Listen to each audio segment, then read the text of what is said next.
Dans ce tutoriel, on montre comment redimensionner une image qui aurait été importée dans une page d'un paperboard Active Inspire, puis comment positionner cette image au sein de la page. Le redimensionnement d'une image. Pour agir sur une image en vue de le redimensionner, il faut au départ l'avoir sélectionnée avec l'outil flèche, ce qui a pour effet de faire apparaître autour de l'image les poignées de redimensionnement, au-dessus de l'image les icônes des sélecteurs. Le redimensionnement d'une image à la taille voulue s'effectue avec l'un de ces outils.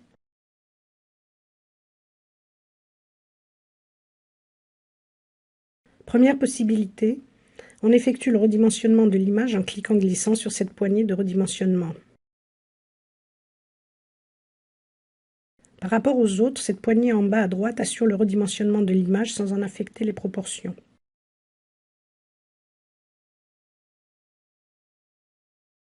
Deuxième possibilité d'effectuer le redimensionnement en cliquant sur une icône de sélecteur de redimensionnement.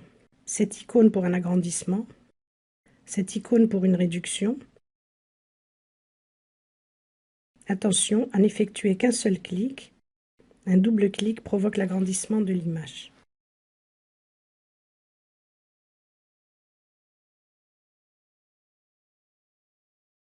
Situation particulière, il peut arriver que l'image copiée soit de grande dimension et qu'après son importation, comme dans ce cas, elle occupe la totalité de la page de paperboard.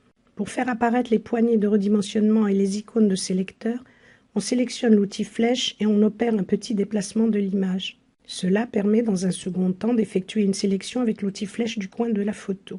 Les outils de redimensionnement sont alors activés, l'on peut redimensionner l'image à la taille voulue.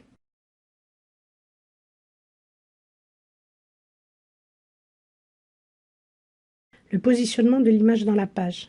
Pour déplacer l'image et la positionner à l'endroit voulu dans la page, il faut d'abord la sélectionner avec l'outil flèche pour faire apparaître le menu des sélecteurs.